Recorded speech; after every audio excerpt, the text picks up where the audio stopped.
پھر اس زبان سے کیسے تمہاری نعت کہیں، چڑھی ہوئی ہے زبان پر کثافتوں کی کہے۔ حضور پھر بھی یہ اشعار پیش خدمت میں، اگرچہ ہدیہ ناچی کم عیار سہی، برائے نام سی نسبت تو تم سے باقی ہے، ہزار دامن ایمان تار تار سہی، تمہارا نام ہے تسکین روح۔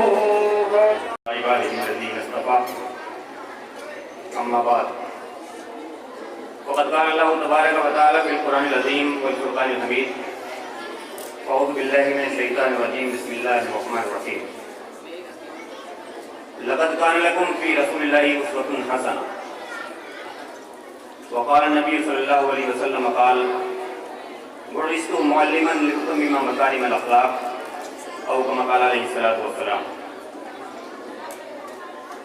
محترم و مکرمی عزت مآب جناب صدر،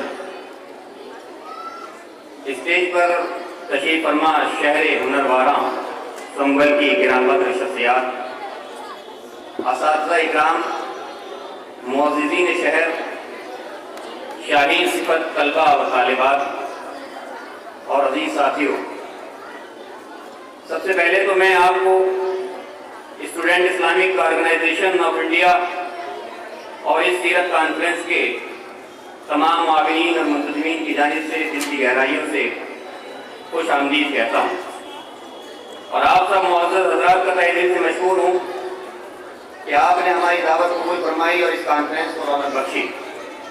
میں بطور خاص اس کانفرنس کے ان تمام مقررین حضرات کا مشکور ہوں جو آج کی اس باوقار تقریب میں اپنے علم و دانش سے ہمیں فائدہ اٹھانے کا موقع فراہم کر رہے ہیں۔ اس کے ساتھ میں دعا گو ہوں کہ اللہ تعالیٰ ہماری اس کاوش کو قبول فرمائے اور اس کانفرنس کو دین اسلام کی دعوت اور سیرت طیبہ کے پیغام کو عام کرنے کا باعث فرمائے۔ معزز مہمانان خصوصی، آج یہ کانفرنس جس کا افتتاح آپ فرمانے جا رہے ہیں، اس کا مرکزی عنوان کی محمد سے وفا تونے تو ہم تیرے ہیں، یہ جہاں چیز ہے کیا لوح و قلم تیرے ہیں۔ عصر حاضر میں سیرت طیبہ کا ہماری انفرادی اور اجتماعی زندگی میں کیا پیغام ہے، اس کو سمجھنے کے لیے یہ کانفرنس منعقد کی جا رہی ہے۔ معزز مہمانان گرامی اور سامعین کرام، آج انسانیت مسائل اور آرام کی جس گرداب میں پھنسی ہوئی ہے، تہذیبیں جس طرح دم توڑ رہی ہیں، لا مذہبیت اور تہذیبی اقدار سے خالی فراری معاشرے جس تیزی سے پھیل رہے ہیں، ان حالات میں نبی کریم صلی اللہ علیہ وسلم کی تعلیمات ہمارا واحد سہارا ہے۔ اس سلسلے کی 3 باتیں آپ کے سامنے پیش کرنا چاہتا ہوں۔ پہلی بات تو یہ کہ نبی کریم صلی اللہ علیہ وسلم کی تعلیمات کا آغاز لفظ اقرا کے عظیم الشان نعرے سے ہوا۔ غار حرا میں اس وقت علم کی ایسی شمع روشن کی گئی جو انشاءاللہ قیامت تک روشن رہے گی۔ جب جہالت اور گمراہی کے اندھیرے چھائے ہوئے تھے اور اسی جہالت کے نتیجے میں ایک جانب کفر و شرک اور بت پرستی عام تھی، تو دوسری جانب معاشرہ خاندانی عصبیتوں، عدم برداشت اور انتقام کی بھیٹ چڑھا ہوا تھا۔ ہر طرف جنگ اور جدال کی کیفیت تھی، نہ کسی کی جان محفوظ تھی، نہ کسی کا مال اور عزت اور آبرو۔ چنانچہ غار حرا سے نکلنے والی اس علم کی روشنی نے ہر طرف علم کا چراغ روشن کیا۔ آج بھی علم کی مؤثر طاقت اگر کسی نظام میں ہے تو وہ صرف اور صرف اسی نظام میں ہے جو نبی کریم صلی اللہ علیہ وسلم کی اسوہ مبارکہ اور آپ کی تعلیمات سے ہم کو ملا ہے۔ دوسری بات جو آپ کے سامنے عرض کرنی ہے، نبی کریم صلی اللہ علیہ وسلم کی تعلیمات فطرتاً انسانی کے عین مطابق اور انسان کو اس کا وہ اصل اعزاز اور مقام دلانے والی ہے جس کو قرآن کریم نے احسن تقویم سے تعبیر کیا۔ آج انسانیت بستی کی جن گہری اور وادیوں میں گھری ہوئی ہے اور انسانیت اگر اسی پستی سے نجات حاصل کرنا چاہتی ہے تو اس کا صرف ایک ہی راستہ ہے، اور وہ یہ ہے کہ سب مل کر اللہ کی رسی یعنی ثقلین کو مضبوطی سے تھام لیں۔ تیسری بات، نبی کریم صلی اللہ علیہ وسلم کی تعلیمات، آپ کا وہ اسوہ مبارکہ ہمیں مکمل اور جامع نظام زندگی عطا فرماتا ہے۔ زندگی کے انفرادی اور اجتماعی رویوں اور معاملات میں اعتدال پسندی اور توازن پیدا کرتا ہے۔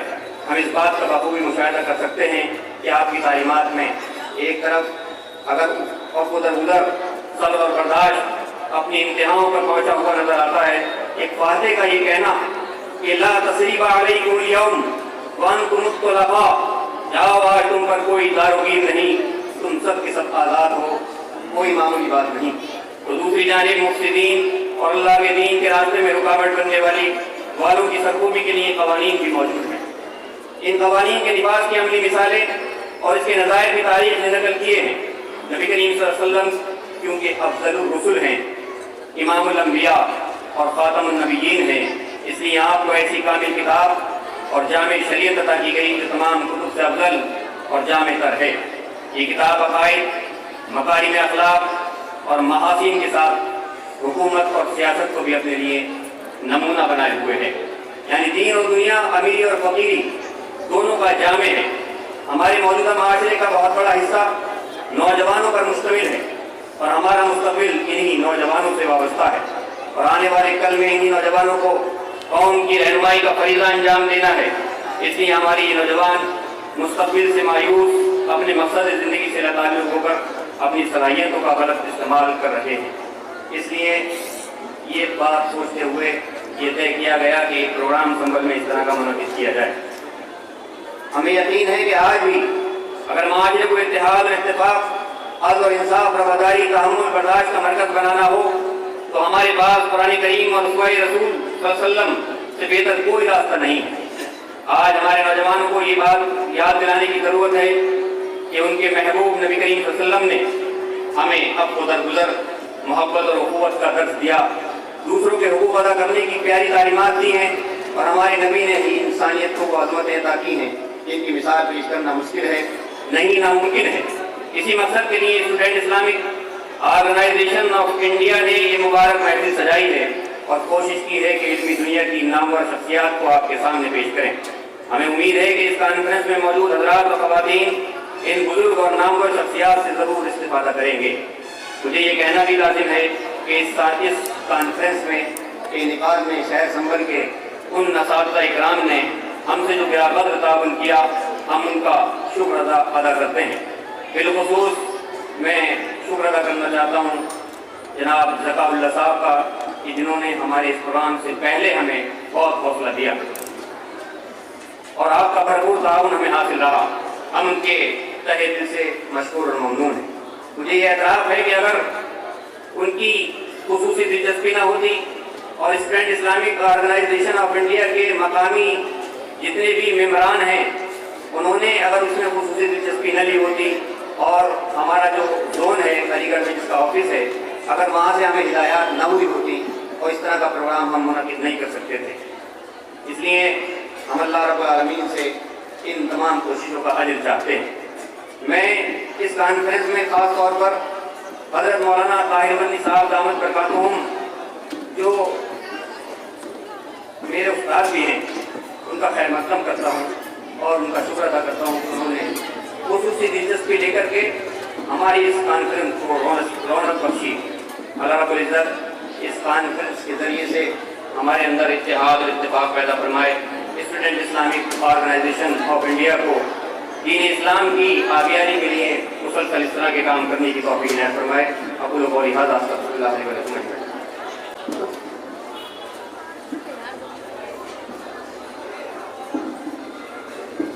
شکریہ مولانا ریحان قرآن صاحب کا۔ زباں پہ دعوے مہر و وفا بہت کچھ ہے، سجی ہوئی ہے درود و سلام کی محفل، مگر دلوں میں غم آخرت کا نام نہیں۔ غم حیات کی چوکھٹ پہ سجدہ ریز ہے دل، نہ سوز و ساز ہے دل میں، نہ آنکھ میں آنسو کھلے ہوئے ہیں عقیدت کے پھول بے خوشبو۔ ہمیں تمہاری غلامی پہ فخر ہے، لیکن بھلا دیا کہ غلامی کا مدعا کیا ہے۔ وفا کو ایک